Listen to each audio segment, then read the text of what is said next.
What is it about a pixelated sunset, a VHS glitch, or the sound of dial-up internet that makes us feel something so profound? Why do we find ourselves drawn to aesthetics that celebrate technologies we couldn't wait to leave behind? Welcome to the world of Nostalgiacore, a cultural phenomenon that's reshaping how we think about the past, present, and our relationship with time itself. Nostalgiacore isn't just about missing the good old days, it's something far more complex and fascinating. At its heart, Nostalgiacore is the deliberate cultivation and celebration of nostalgic aesthetics, often for eras that many of its participants never actually experienced firsthand. We're talking about Gen Z kids who never touched a Game Boy obsessing over 8-bit graphics, or millennials who barely remember the 90s creating entire mood boards around Windows 95 error messages. But before we dive deeper, let's establish what we mean by Nostalgiacore. The term encompasses a wide range of aesthetic movements: vaporwave, with its pink and cyan sunsets and Greek statues; synthwave's neon-soaked cyberpunk futures that never were; cottagecore's romanticized rural simplicity; and even more specific niches like liminal spaces photography or weirdcore's unsettling familiarity. What unites all these movements is their shared foundation in nostalgia. But nostalgia for what exactly? This is where things get interesting. Traditional nostalgia is deeply personal. It's your grandmother's perfume, the song that was playing during your first kiss, or the taste of your childhood home's tap water. But Nostalgiacore operates on what researchers call collective nostalgia, or even inherited nostalgia. Longing for experiences, aesthetics and eras that exist more in our cultural memory than our personal ones. Think about it. When someone creates a vaporwave track, sampling 80s smooth jazz over glitchy visuals of old computer graphics, they're not necessarily recreating their own memories. They're tapping into a collective cultural memory of what the 80s felt like, filtered through decades of movies, TV shows and other media. It's nostalgia once removed, nostalgia for the idea of an era rather than the era itself. So why is this happening now? Why are we seeing this explosion of Nostalgiacore aesthetics across social media, music, fashion and art? The answer lies in understanding our current moment in history and the unique psychological pressures we're facing. First, there's the acceleration of technological and social change. We're living through what some sociologists call compressed modernity. The rate of change in our daily lives is faster than ever before. Your smartphone from 5 years ago feels ancient. Social media platforms rise and fall within years. Even our slang evolves at breakneck speed. In this context, Nostalgiacore serves as an anchor, a way to slow down time and connect with something that feels stable and familiar. But there's a paradox here. The very technologies that make our world feel unstable and fast-paced are the same ones enabling Nostalgiacore's spread. TikTok algorithms serve up bite-sized pieces of aesthetic nostalgia. Instagram filters make any photo look like it was taken in 1987. We use cutting-edge digital tools to recreate the imperfections and limitations of older technologies. The grain of film, the wobble of VHS, the compression artifacts of early digital media. This brings us to another crucial aspect of Nostalgiacore, the aestheticization of technological imperfection. In our current era of high-definition everything, there's something deeply appealing about the warm imperfections of analog media. The slight blur of a CRT monitor, the way colours bled on old televisions, the physical limitations that gave 8-bit music its distinctive sound. These weren't features, they were bugs. But now we seek them out, recreate them, and find beauty in them. There's a psychological term for this, Rosy retrospection bias. We tend to remember the past more positively than we experienced it at the time. But Nostalgiacore takes this a step further. It's not just that we remember the past fondly, We're actively constructing idealized versions of periods we may not have even lived through, focusing on their aesthetic pleasures while filtering out their problems and limitations.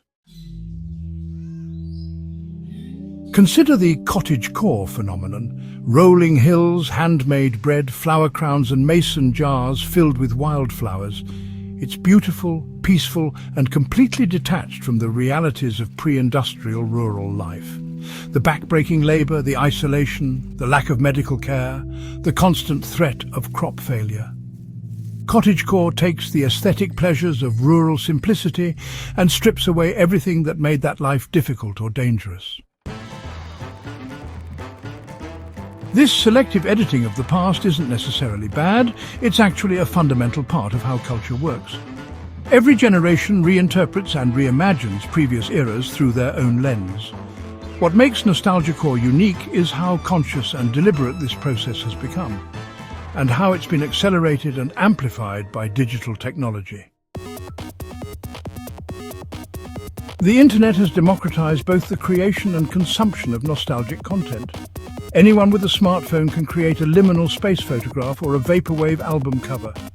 Platforms like Pinterest, Tumblr, and Instagram have become vast repositories of aesthetic inspiration, allowing niche, nostalgic communities to form around incredibly specific themes, everything from dark academia to traumacore to kidcore. But Nostalgiacore isn't just about individual expression. It's also become a powerful economic force. Fashion brands mine nostalgic aesthetics for vintage-inspired collections. Musicians build entire careers around retro sounds. Tech companies design new products with deliberately nostalgic elements. Think of how Apple's design language often references the clean, optimistic futurism of the 1960s, or how Nintendo deliberately evokes its 8-bit heritage in games like Shovel Knight. This commercialization of nostalgia raises important questions. When Nostalgiacore aesthetics are packaged and sold back to us, do they lose their emotional authenticity? Is there something cynical about brands exploiting our longing for simpler times to sell us more stuff? Or is this simply how culture has always worked? A constant cycle of influence, appropriation and reinterpretation. The answer probably depends on execution and intent. There's a difference between a corporation cynically slapping a retro filter on their advertising and an artist genuinely exploring themes of memory, time and technological change through nostalgic aesthetics. The challenge for both creators and consumers is maintaining that distinction.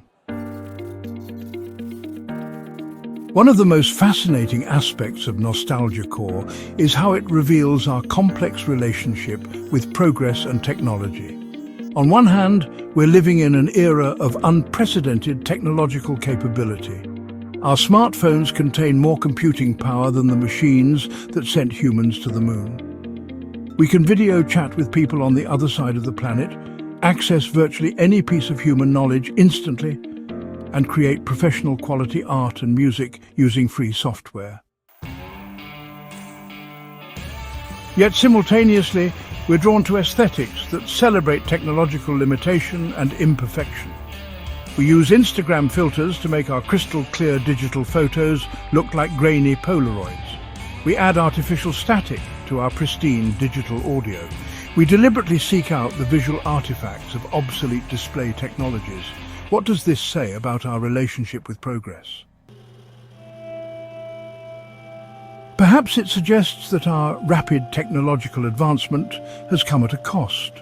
A loss of tactility, of imperfection, of the human element that made older technologies feel somehow more authentic or emotionally resonant.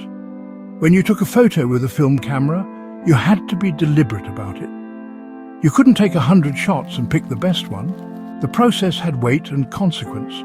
When you played a vinyl record, you experienced the music as a physical, temporal event. You couldn't skip around or shuffle tracks without getting up and moving the needle. Nostalgiacore might be our way of mourning these lost rhythms and rituals, even as we celebrate the convenience and capability of modern technology. It's not necessarily anti-progress, Many Nostalgiacore creators are deeply engaged with cutting-edge digital tools and platforms. Instead, it might be an attempt to bring some of the emotional and aesthetic qualities of older technologies into our current moment. There's also a social dimension to consider. Nostalgiacore communities often function as spaces of belonging and shared meaning-making. When you post a perfectly curated dark academia aesthetic on Instagram, complete with old books, Gothic architecture, autumn leaves and vintage sweaters, you're not just simply expressing personal taste. You're participating in a collective cultural project, contributing to a shared vocabulary of symbols and meanings. These communities can provide comfort and connection in an era that often feels isolating and fragmented. There's something deeply human about gathering around shared aesthetic preferences, creating meaning through collective curation, and finding others who respond to the same visual and emotional triggers that you do. But Nostalgiacore also reflects some of the anxieties and challenges of our current moment. Climate change, political instability, economic uncertainty, social fragmentation are heavy realities to carry.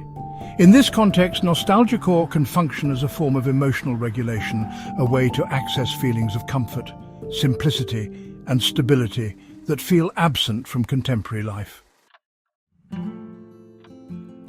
This isn't necessarily escapism in a negative sense. Sometimes we need to step back from the intensity of the present moment to process our experiences and emotions. Nostalgiacore can provide a kind of emotional sanctuary, a space where time moves more slowly and things feel more manageable. However, there's also a risk of Nostalgiacore becoming a substitute for engaging with present-day challenges rather than a temporary respite from them. When nostalgia becomes a permanent retreat from contemporary realities, it can prevent us from addressing the very problems that make nostalgic escapism appealing in the first place. The key might be understanding Nostalgiacore not as an endpoint, but as a tool, a way of processing our relationship with time, technology and change. At its best, Nostalgiacore can help us identify what we value from the past that might be worth preserving or reintegrating into our present lives. Maybe it's the deliberateness of analog processes, the warmth of imperfection, the importance of community and shared meaning-making, or simply the reminder that different ways of living and being are possible. Looking forward, it will be interesting to see how Nostalgiacore evolves. Will Gen Alpha develop nostalgia for the early 2020s? Perhaps romanticizing Zoom calls and sourdough starters the way we now romanticize dial-up internet and VHS tapes? Will artificial intelligence and virtual reality create new forms of synthetic nostalgia, allowing us to experience memories of eras we never lived through with unprecedented vividness? What seems certain is that as long as we experience change, loss, and the passage of time, we'll continue to look backward for comfort, meaning, and aesthetic inspiration. Nostalgiacore might just be the current expression of something fundamentally human, our desire to make sense of where we've been as a way of understanding where we're going. The allure of Nostalgiacore ultimately lies not in its specific aesthetic choices like the neon colours, the pixel art and the vintage filters, but in what it represents, a collective attempt to navigate the complexities of living in a rapidly changing world. It's a reminder that progress isn't just about moving forward. Sometimes we need to look back to understand what's worth carrying with us into the future. In our rush toward tomorrow, Nostalgiacore asks us to pause, to consider what we might be leaving behind and to consciously choose which elements of our past deserve to survive in new forms. That's not just an aesthetic choice, it's a deeply human one, and perhaps that's why Nostalgiacore continues to resonate so powerfully across generations, platforms and communities. The pixels may be perfect now, but sometimes we still prefer them a little bit broken. And maybe that preference says something beautiful about who we are and what we value as we navigate this strange, accelerated moment in human history. Subscribe for more deep dives into internet culture and psychology. Like this video if this made you think differently about nostalgia.